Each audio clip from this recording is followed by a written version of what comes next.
原始野人竟然赶到村里来抓小孩，简直是太猖狂了。抓到小孩后，就用麻袋装起来带进山里去，就可以分给其他的野人同伴一起共享。小孩也是格外受到野人的喜欢，不仅容易抓到，而且小孩也会更加香。当带到山里后，再把小孩放出来慢慢享用。此时的小孩也是被吓到尿裤子，但他被抓到了是肯定逃不走的。可怜的小孩最终就成了野人的早饭。那些画面不宜展示就跳过去了。由于当地的野人泛滥，山上到处都是，随处可见。当地人要是看到野人也被吓得逃走，甚至几乎的人连白天都不敢出门，毕竟一旦落入野人的手里就再也回不来了。这也导致野人越来越大胆，光明正大的走进村里去找现代人。此时又正好有2个小孩在桥上玩耍，完全不知道危险即将到来。当野人快要靠近小孩时，立即跑去抓小孩。有一个小孩想跑时摔了一跤，另外的2个却顺利逃走了，但他们抓到1个也不亏。小孩尽管被抓了还想逃跑，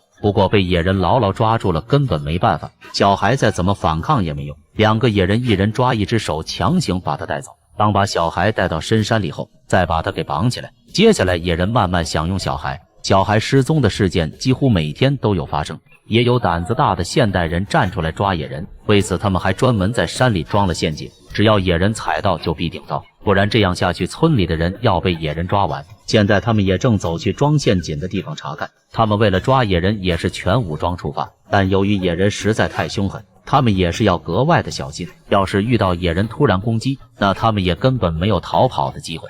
当走到设陷阱的地方时，果然看到一个野人被陷阱套住。尽管野人被套住了，还是非常的凶狠。现代人想靠近就露出锋利的獠牙来咬他们，他们也被吓得急忙躲开。虽然野人非常凶狠，但野人有一个致命的缺点，那就是非常的笨，完全是属于几乎没智商的，就连被一根绳子套住都不会解开。虽然野人现在被套住了，但现代人想要抓他还是非常困难，每次想靠近就来攻击他们。看来他们想要硬抓是不可能的了，他们只能使出绝招，拿针来给野人打麻醉药，对准野人后飞针射过去。仅仅几秒钟的时间，野人就躺在地上无法动。现代人也趁机去抓野人，被抓到的野人就带回家关起来慢慢折磨。他们相信只要继续这样抓下去，野人就会慢慢的消失。